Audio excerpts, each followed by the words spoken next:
What's going on, guys? Troy at Mountain Man Treasure here, and as busy as the packing day was yesterday, I think today I might get to take a nap. Mountain Man, Mountain Man. Treasures.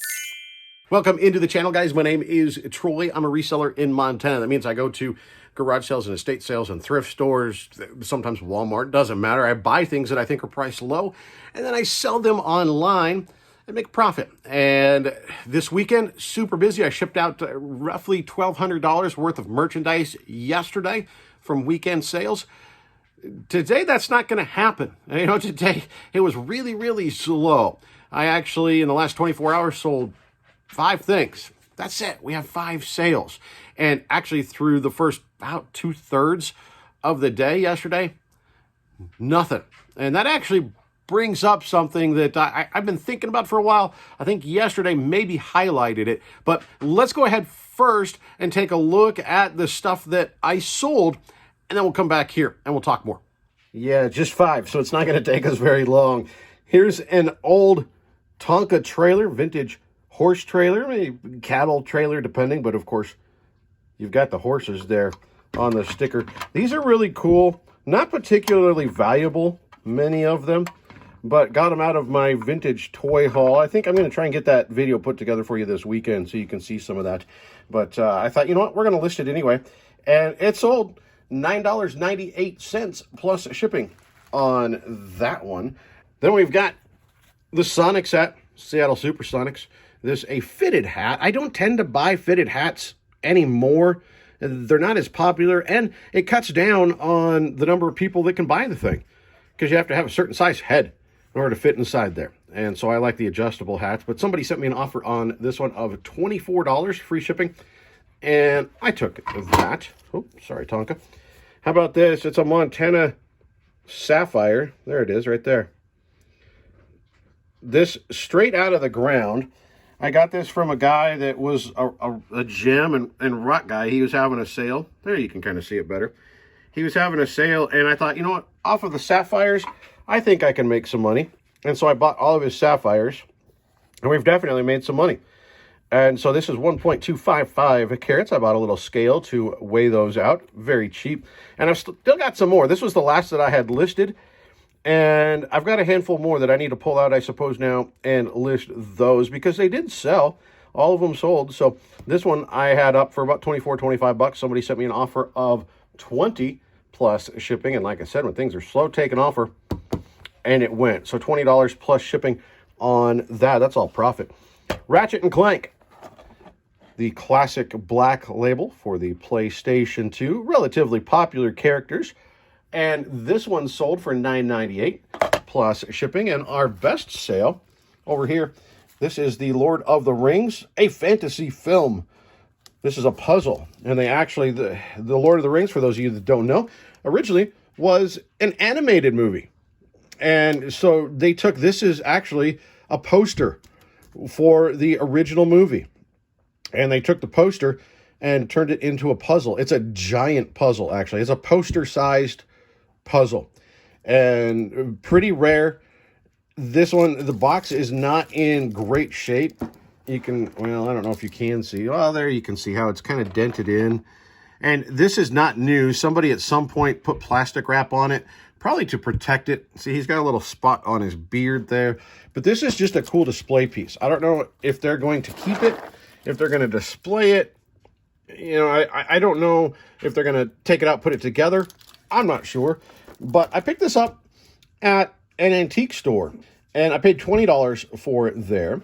And I took an offer of $70 plus shipping. I was hoping to get closer to like the 80, 90 range, but again, it's slow. That's a fair offer, and so I took it. 70 bucks plus shipping all in there, about 94 bucks. So yeah, I've talked about it before. Sometimes when things are slow, maybe take an offer that you would counter ordinarily, or that maybe you wouldn't even accept. Think about taking it, or at least countering it when things are slow. Sometimes that moves things along. Now, something else that I think might help move things along, and none of us really know, right? We don't know how that mysterious eBay algorithm works. Strangely enough, it all turns out well. How? I don't know. It's a mystery. But I've been thinking for a while about this, and I think yesterday maybe pointed it out to me again. I mentioned I didn't have any sales until, it was like 3 o'clock in the afternoon. I hadn't had a single sale on Monday. Nothing. After having a fantastic Friday and a fantastic Sunday, nothing on Monday. And I realized I hadn't shipped anything yet. At least not officially. When I have that many things, I tend to go in, I box 6, 7 of them, I go do something else. I come back in, box another 6, 7 of them, I go do something else. I don't want to do it all at once. It gets long, then your feet hurt the next day, right? So usually what I do is I put them in the box, I weigh them, I label them so I know what they are, and then when I print out the labels, I do it all at once. But as far as the eBay system is concerned, we don't do anything. I haven't printed a label, I haven't shipped anything out. So I feel like it thinks, this guy's got more than 2 dozen orders sitting here and he hasn't done a thing. Should we really promote his store? Should we be pumping up his stuff to add to that pile when he's not doing anything? I feel like that when you ship, it triggers activity. I've seen it on Saturdays before. When you ship on a Saturday, I don't know how many times I've been shipping when an offer or an order came through. Yesterday, about halfway through printing labels, I thought, I wonder if this is going to start happening again. Sure enough, that's when we got that offer for that Sonics hat. It came through in the middle of me printing shipping labels. And then about 20 minutes after I finished, Ratchet and Clank sold. Right? And so on and so on. I feel like when you ship stuff and eBay sees you shipping it, it rewards you. I don't know. I can't prove it, but I'm pretty sure that happens. Oh, and we mentioned yesterday, touch it, move it, it sells. It happened with Barbie.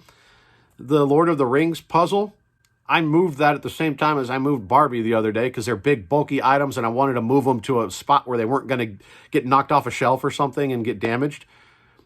And now it's sold. I don't know. I guess I got to go move a few more things in the store. Maybe that triggers the algorithm too. This is a shorter video. Obviously, we don't have as many things selling, so I do have a minute here. I want to share with you some more advice. I reached out to a couple of folks a while back saying, hey, do you have some advice for people that are newer to reselling or thinking about moving to full-time reselling? What would your best advice to them be? And we've heard from Commonwealth Picker. We've heard from Courtney over at Bolo Buddies. We've heard from Rachel Strickland. I've got some advice now coming up from somebody that you ought to listen to because the man knows what he's talking about. If you've seen the channel, it's a lot of Josh. Hey, how's it going, everyone? Josh, aka Lot of Josh here. I'm a full-time reseller on eBay, and the biggest tip I can give to anyone that's thinking about transitioning from part-time to full-time is to not compare yourself to anyone. Just know that your situation is unique.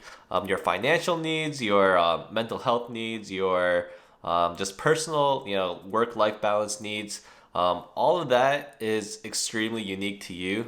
So whatever you see on social media, that's just really the surface, and you really don't know what someone's going through behind the scenes. So just be confident in what you want, what your goals are, and just come up with a step-by-step plan to achieve them. I think it's extremely valuable to see how other people are running their full-time businesses, but I wouldn't recommend trying to 100% copy and emulate what someone else is doing because, like I was saying, their situation is extremely different than yours. In my opinion, I think the best way to go about it is to take a look at how other full-time resellers are doing.